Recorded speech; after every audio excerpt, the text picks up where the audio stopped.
Hey everybody, what's up and welcome back to today's video guys. And today guys, I'm going to go ahead and be showing you how to speed up a track in GarageBand.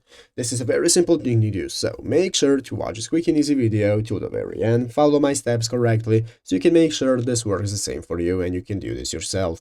But yeah guys, let's get straight into it.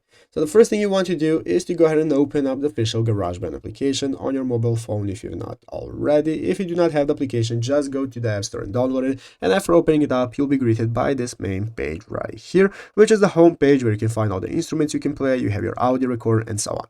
So let's go and see how we can get started speeding up our track. So the first thing I'm going to do is open up the audio recorder right here. That's going to open up this recording menu where at the top of the screen we have the big red circle that's going to enable us to start recording. And once you have your recordings that you want to speed up, you want to go right here into the upper left corner, click on this button in the middle. That's going to open up this edit mode, and this is the mixing mode where we can get started with mixing and editing all the tracks we have. As you can see, I have my drums right here, keyboard, audio recorder, and so on. So basically guys, if you want to speed up a track, this is how to do it. What you want to do is find the track you want to speed up. So I'm going to tap on it, and after doing so, you want to tap on it again to open up this menu where you can see all the options. As you can see, the last option is called settings. So you want to open up settings.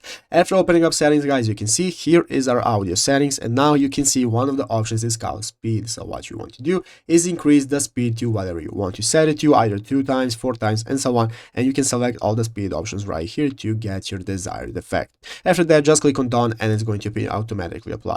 But yeah guys, basically that is how to do it. So I hope this video was helpful. If it was, make sure to leave a like, subscribe to the channel. So guys, thanks for watching, take care, and bye.